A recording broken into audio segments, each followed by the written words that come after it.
Welcome to the Litigation Psychology Podcast, brought to you by Courtroom Sciences. I'm Dr. Steve Wood.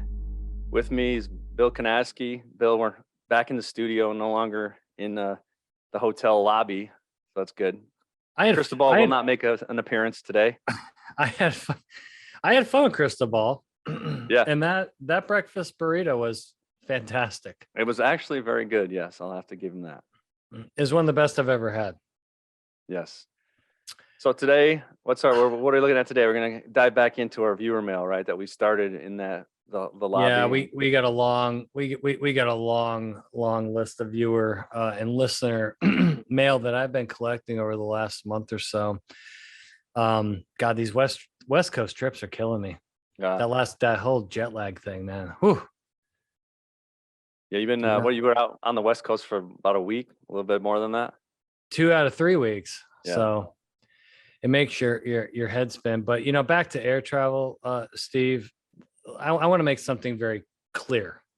Okay. Because you and I travel a lot. Yeah. Okay. If you're a passenger on an airplane and you decide to go number 2, okay, in the lavatory on the airplane, you have serious problems. Correct. Okay, I'm very unhappy about this. Okay, because so first off, you have ruined it for everybody behind you. Okay, let's make that clear. Horrible ventilation, right? It's disgusting, and it's not just for the person going in next or the several next people going in next. Every time that door opens, right? I mean, the whole cabin's getting it. Yeah. It's absolutely disgusting. It should be banned. Okay. It should be banned. I don't care how bad you hold it. Okay. Out of respect for your fellow passengers. Okay. Yeah. That's the first point here. Okay. I'm not done. The second point here is that if you go number 2 on the airplane, you have made terrible pre-flight choices at the airport restaurant. So the breakfast burrito would not be the top on your list. Don't do the breakfast burrito prior to boarding the plane. Okay. But they do have restrooms at the airport. So again, even if you went breakfast burrito or breakfast tacos, right? Hey, there are ways to take care of this prior to getting on the airplane. Okay. So on my flight back from California, there was someone that did not follow protocol, if you know what I mean. Yeah. And it ruined it for a lot of people. I'm just going to leave it at that because I don't want to gross anybody out. But I'm just saying it should be banned. And you have made terrible pre-flight choices. If that ends up happening on a plane, you hold. I don't care how bad it is. You hold it out of respect for your fellow passenger. Am I off on this? I don't think so. I've had that urge before, and I choose not to do it for that very same reason. Because no, you hold it. Yeah, you hold it. Yeah, out of respect for your fellow passenger. Damn it. God, we need to move on from that because I'm yeah, that's a good start. This thing's going in the shitter already. See, there you go. But here's the thing, if it's an hour and 15-minute flight to Raleigh Durham, that's one thing. You got 5 hours 45 minutes out to California. And I don't have a mask anymore. So you need a mask. That's the only reason they should have masks now on the airplane is because of that. Or at least a warning sign to your fellow passengers. Good God. Oh, man. Okay, let's. Yeah. The editor's going to love this one when they go back to watch it. This is going to be great. The producers love us. Let's jump into some more of this viewer mail. Again, you and I have not discussed these. I'm just going to throw these. This first one is actually very important. It's a new one. Dear guys, people are moving out of blue states into red states. How is this impacting the jury pool? Very interesting. Yes, This is definitely something we're seeing, right? In these venues that used to be traditionally a lot more conservative, you're starting to see a lot more, the liberal ideologies. I think, like you said, what it does is obviously makes it more problematic to try to think, or, you might have a case in a certain venue and think, okay, I know, or I have the read of how this looks, and and not even think to do any sort of mock trial, any sort of focus group, any sort of anything to try to get a sense of what jurors believe, because you think that, that venue is typically conservative, so we don't got to worry about it. But Yeah. I think it definitely leads you to have to reconsider what your thought process is as far as how you're approaching a case. And probably going to change your voir dire strategy, right? For sure. Asking people, where they're originally from, how long have they lived in the area, Yeah. and gather more information. Places, I know, like I'm here in Florida, turning very purple in some areas, and I know everybody and their brothers moving to Texas and Oh yeah. Yeah. Arizona and Nevada. That's right. I got it. I got it here. I got to give a little love. There you go. Yeah. Make sure you say it the right way. Nevada. That's right. Yeah, a lot of California people moving to Nevada. Idaho's another one. So you're going to see this continue to happen, I guess, because people are tired of paying ridiculous taxes and amongst other things. But yeah, you're going to have to do things differently in jury selection, because that may not show up on a juror information card. I think that's something you're going to have to probably ask jurors individually, and things like that. And then, see, it doesn't necessarily disqualify them, but I think it's something important to be aware of in some of these areas that are more melting pot. If you're in Sioux Falls, Iowa, you may be okay, right? Yeah. I think it goes back, actually, another thing that you made me think about it is that whole independent. We've talked about this on the podcast before too, that people are labeling themselves independent. Now, that becomes really, really difficult because I've seen it go both ways, where independent is actually liberal in the thinking, or independent is very conservative in their thinking. They just don't want to put a label or call themselves Republican for fear of, the negative connotation that's been coming with Republican and kind of the post-Trump era. So I think that's another thing to keep an eye on. And I think that's kind of the basic. Well, why did you move from California to Texas? And hey, for all I know, they're a conservative. Like, okay, I've had enough of this California craziness, right? And they want to get versus. I don't know. Maybe this one, but I think you have to ask and dig deep. And while those may not be the most comfortable questions, kind of necessary when picking your jury. All right, next one. Guys, can a Middle Eastern defendant, specifically a Middle Eastern physician who's a defendant, win a trial with a predominantly white jury in a rural area? Steve, this comes up a lot. You and I work all over the country. We work in several rural areas. There's some crazy stat, like 40 to 43% of physicians in this country are foreign born. And a lot of these physicians, for training purposes, end up in a rural area. And I know we do a lot of work in the state of Indiana, in which I'm prepping docs for trial from Syria, Iran, Iraq, Somalia. I mean, and they're not in front of a group of their peers. I'll tell you that. Where are some of the challenges you've had? Well, I think the answer is yes, because they do win. They do win a lot. How do you approach your witness prep differently with folks like that? Because I know there's some anxiety that they have going into the quote unquote legal system, and their fears are often very irrational. Yeah, I think with that, to your point, yes. And yes, we have had success. You and I have had success, full defense verdicts with foreign born physicians. Just recently we've had some.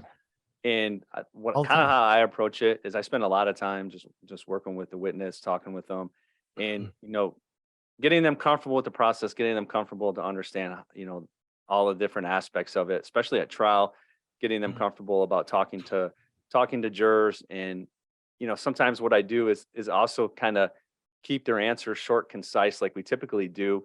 But try to go through when we're doing mock questions and kind of let them answer, and then try to synthesize them a little bit better so that they get comfortable with the language that's being used. Because a lot of times what I see the mistakes or the confusion or the frustration comes in them sort of translating the question in their head into their own language and then giving a different answer because the words that are being used by opposing counsel or even by their own counsel, either it's something that's it's not a word that's familiar to them, so they try to change it, or they try to use a different word that's not appropriate, but they don't think anything of it because to them it seemed appropriate, but in a legal setting it's not appropriate. So I think it takes a lot of care and understanding to the challenges, where they're coming from, and when they give what might be a poor answer, talking to them about why they did it and then kind of dissecting it more. And a lot of times I found they said, "Oh, I didn't understand what you meant by whatever this word was. I thought it was something else." Yeah, I worked with a witness last week who, and everybody makes mistakes in deposition. I did not meet her before depositions. This is just standard trial prep. And she was born in Eastern Europe. I think moved over here in the mid 90s. During our witness prep, she was convinced that because she had made mistakes in her dep, that she would be arrested, tried criminally, and be thrown in jail. Wow. That's what she thought. And I was almost having panic attacks, and it took 2 hours to get through this. And finally it was where I come from, that's what happens. Yeah. I don't know any other way. And she had never testified in the American court system before. So I think looking culturally, look at a place like Syria. Heard a lot of physicians from the Middle East. Wow. They're coming from places where, the court system, you steal something, they chop your goddamn hands off. Yeah. I think you have to address those things because there's a lot of fear that they can have, and that's going to come out in their testimony and nonverbal. She's bouncing off the walls, spoke a mile a minute, and it was like, stop. It took 2 hours to get it through her head, and then she was fine, and she performed really, really well. But there was this barrier there that was strictly cultural with a lot of irrational, fears and beliefs. So the answer is yes. In fact, the vast majority of foreign-born physicians win at trial and do really well. But again, they have to go through the witness training system. They're going to have to learn, about jury psychology, how jurors make decisions, things like body language. They're starting from scratch usually. But the answer is yes, they can, and they already do. All right, question number 3. How do I mitigate damages at trial on a case where my client is admitting liability? Never a good place to be. No. I think one of the biggest things that we see is you have to be able to show reasonable and rational numbers that you're putting out there, right? If you're gonna be discussing damage awards, you're gonna have to. I think it goes back. A lot of times we see jurors, for the most part, will think that plaintiff counsel's numbers are too high and defense counsel numbers are too low, in that you're lowballing the plaintiff. But I think if you can allow or add context in there about why your numbers are reasonable and rational, and be able to back it up rather than just say, I think it should be 5 million instead of 15 million, with no really good explanation about where the different pieces and parts are of the actual life care plan or all the other information that's being offered up by opposing counsel, then you're not in a good spot if you're not pointing those things out. But if you can do that, I've seen success is, like I said, almost dissecting them and saying, okay, here's one area, here's another area, here's another area, here's all the reasons why we believe it's too high, but at the same time, here's why we believe it's reasonable and fair to the plaintiff as well. Yeah, I think that's step 2. I think step 1 is you had better start attacking the plaintiff's damages model in the first 30 seconds of your opening statement. Yeah, and show why that's unreasonable, illogical, lottery ticket type stuff. You can't wait on that, particularly the savvy plaintiff attorney, because they're going to come out wanting to do what they want to anchor damages, right? Yeah. And so you could say, reasonable and fair and all that stuff, but if you don't have another number, you're going to get crushed if you have another number usually. But you really need to show why the number presented by plaintiff's counsel is absurd. Absurd is the word I like. Yeah. We've used that at trial to say that number is absurd. It's not fair. It's not reasonable. And use the judge's instructions. Hey, this is why you're here. This is not about lottery tickets or making people rich. It's about fair and reasonable judgment. And by the way, I think you have to show, hey, $5 million is a lot of money, right? Yeah. And the other side's asking for 100, and that's what the plaintiff's bars. Again, hats off. Oh, welcome, plaintiff attorneys. Welcome. You've been all over my LinkedIn page. Welcome. Hats off to them because they're asking for these crazy numbers, betting the farm that the defense won't know how to handle that they won't counter anchor, that they won't, take the right approach, and they roll the dice. And you've seen it work in our mock trials, right? Yeah. And I think with that said, actually, like you said, hats off to the plaintiff's bar. A lot of times they've mocked it multiple times. Yes, they know the number. Correct. They've gone up and they say, you know what? Okay, well, it's 50. That didn't inflame any jurors. Let's see if we can go up to 65. Okay, that's a little bit hot. Okay, 85. That pissed them off. All right, we know we can't do 85. Yeah.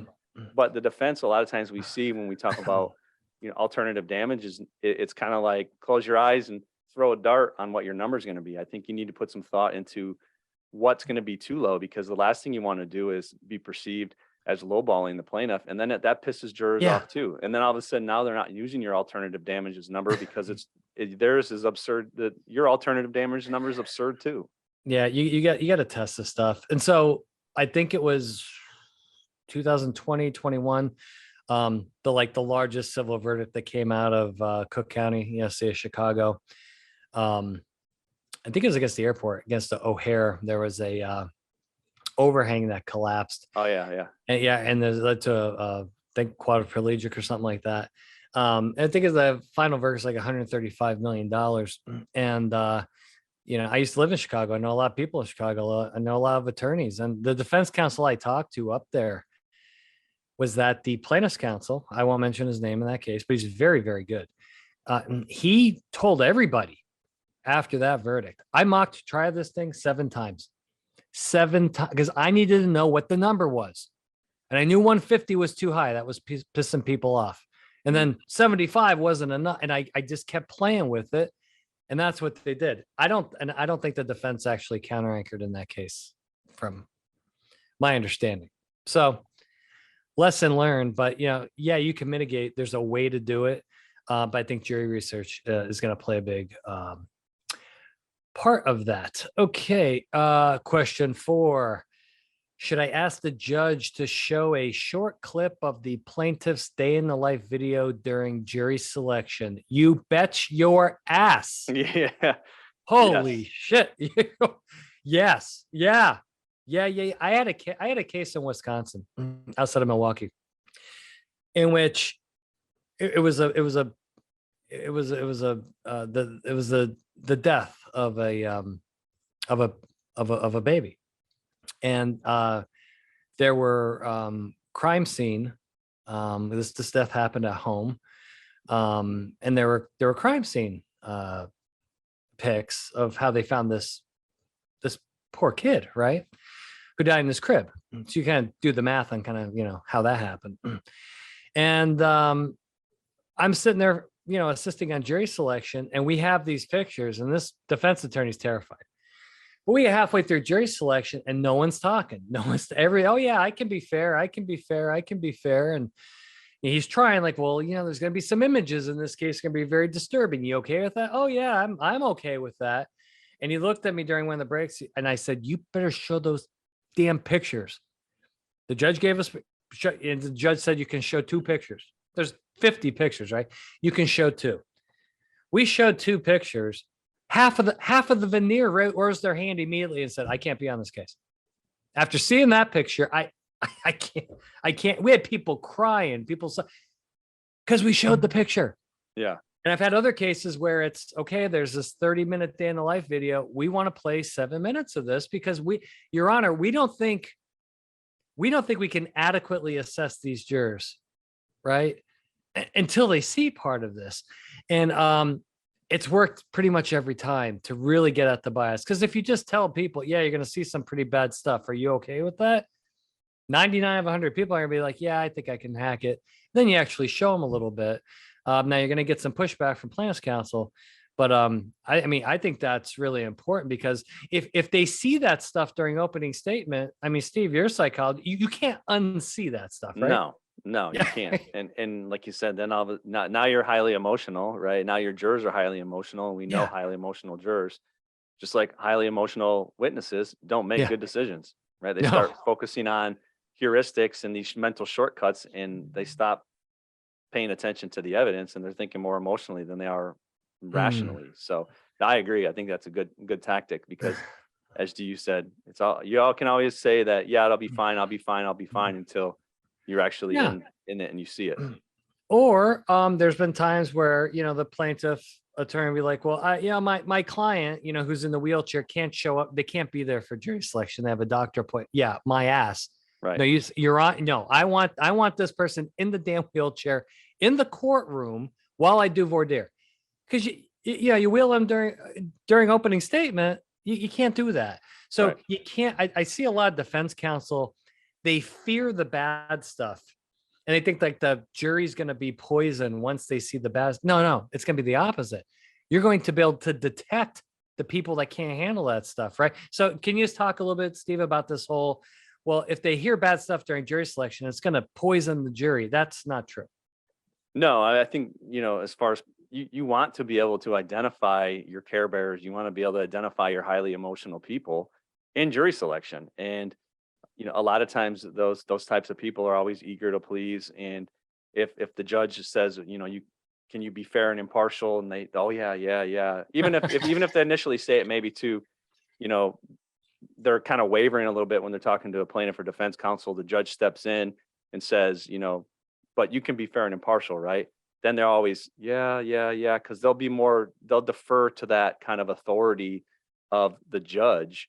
So, it can become difficult to be able to identify, to be able to strike, because what they've said as far as being fair and impartial, what they've said about being able to set their bias and sympathies aside, is all essentially lip service.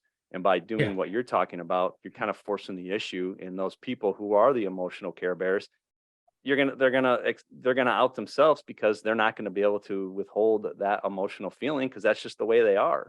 Right, wrong, or indifferent. It's not that it's bad. It's just that's who they are, and that's who you need to identify.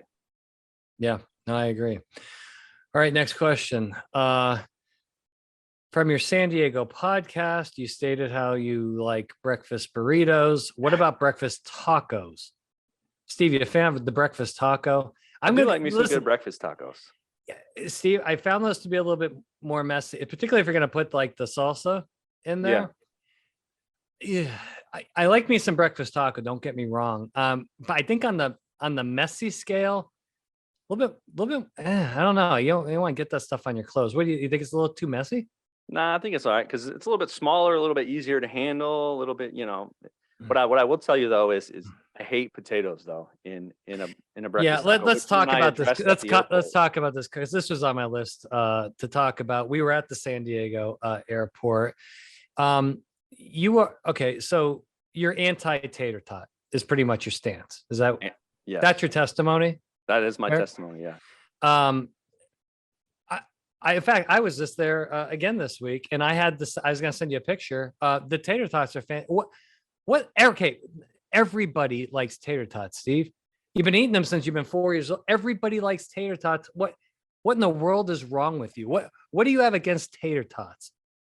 I think a lot of times it ends up being, I will say though, that those tater tots I did end up eating at the airport were pretty good, because they actually had a good crunch to them. Yeah. Maybe it's just the crispy, soggy, gross ones that we used to get when we were, at the cafeteria. In the cafeteria? They like broke apart on you, and it was just in the fourth grade cafeteria. Yeah. Then you go to dip it in the ketchup, and they break and crumble apart on you. And so no, I'm generally, I like some French fries, mashed potatoes, but outside of that, I can take or leave potatoes. How about the breakfast potatoes with the chopped up in the little squares? I find that they get overcooked a lot. Like you could break one of your teeth in half on this. Yeah, don't like those either.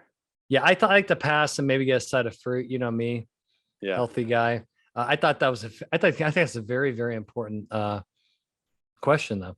Okay. Next question, number 6. In voir dire, what do I do with jurors who are quiet and won't say much? This happens a lot. Oh yeah. You got to start asking them questions. I mean, you just have to directly ask them questions. And that's, a lot of times, I did a solo podcast on this, on jury selection. And I think too often there gets to be focus on 6 or 7 specific jurors in the venire, in that little section. If you fill in the box with 12 and you're focused on 6 of them, and there's some other ones who aren't really saying much. I think a lot of times the attorneys are just talking to the people who are talking the most, and then they almost leave alone those people who haven't said anything. Yeah. And my suggestion is always, I haven't heard much from juror 3, 7, and 9. Like, we need to ask them specific questions and call them out.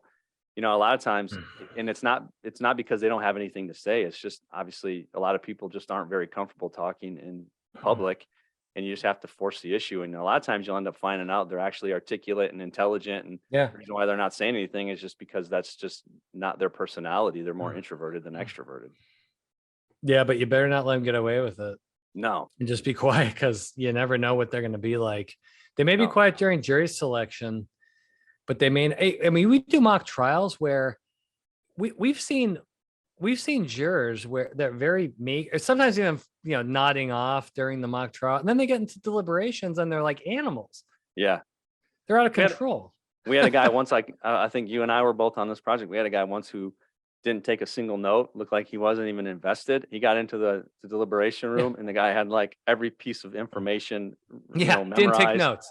Yeah. And he's the fourth person. The people who took notes were asking him questions because he had it. So those, like you said, those people who don't look like they're engaged could be dangerous, one way or the other. No, you're right. Okay, last question. I'm gonna get in trouble for this one. I can tell you that right now. Because I don't know. I have thoughts on this. And this is a very important question. A lot of jury selection questions. During jury selection, jurors' social media information, useful or a complete distraction? Don't let me talk first on this one. I know where you're going to go with this. I know exactly where I'm going to go. I think that there's some give and take to this. I see where you're coming from, but I think my thought is that there's some value in the social media, as far as whether or not someone posts a lot or whether or not someone posts a little, what they're posting on, the language that's in the actual posts, the pictures that they're posting. I think it does give you some insight into jurors, especially like you said, those ones who aren't saying much, or who you can't get a good read on. I think sometimes that social media can help inform that decision a little bit more. With that said, I know where you're going to come from, and I'll tee it off for you.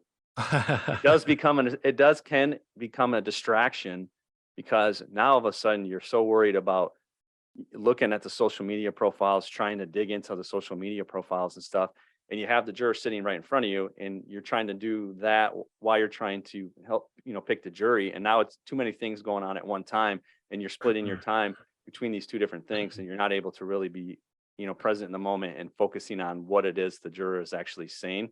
So I think there's kind of a there's a happy medium that you need to find, because it can be distracting. Can you tell our audience what social desirability bias is, and how I think that's a pretty common occurrence on social media posts with many people? Yeah. So idea social desirability bias is, essentially what ends up happening is when you get responses from people, they will often give you a response that puts them, shines a light on them that's a little bit better than they would really have, or they may hide some thoughts and feelings that they typically have, because they know that those thoughts or feelings may be frowned upon. Prime example, obviously, is, one of the big things about Trump back when people were doing polls on Trump. I think a lot of people knew it was socially desirable to not say that you supported Trump. So when people asked, you either downplayed it or you just outright lied about your support for Donald Trump. Then what ended up happening in the voting box, you went ahead and no one was there putting their eyes on you to judge you for your opinions. Then they went ahead and voted for Trump. So I think that is what happens in jury selection. And I think to your point, what you were talking about on Facebook, a lot of times people always like to post about, how great their lives are when we know behind closed doors, things are in shambles. Yeah. I don't know. I largely if I didn't explain that fully, I'm sure someone will make a comment in the comment section. Yeah. I'm not going to open up that can of worms. Yeah, I find it to be distracting. I don't find it to be predictive of outcome either. Yet. I think it's still very new. If you have it, great. If you don't have it, I don't think it kills you if you don't have that information. Yeah. But particularly if you're in federal court, you got 30 minutes each of voir dire. I ain't looking up people's Facebooks. No. There's like 5 questions I need answers to, and I don't care what they've tweeted lately. I need, I need other answers besides, what they think of, Elon Musk. So yeah, I think the verdict's still out on social media data. I think where I see the problem is that armchair psychologists, otherwise known as trial attorneys, you see what I did there? Yeah. They highly value that information and start making these incredible assumptions, right? Whereas you and I see it and take it for what it's worth. And I think that could be, I think attorneys start to like or dislike jurors based on what maybe they're posting on social media. I think that's very dangerous because of that social desirability. But I think people are going to be more authentic in the courtroom than they are on Twitter. Oh, yeah, I would say or that Instagram. 100%.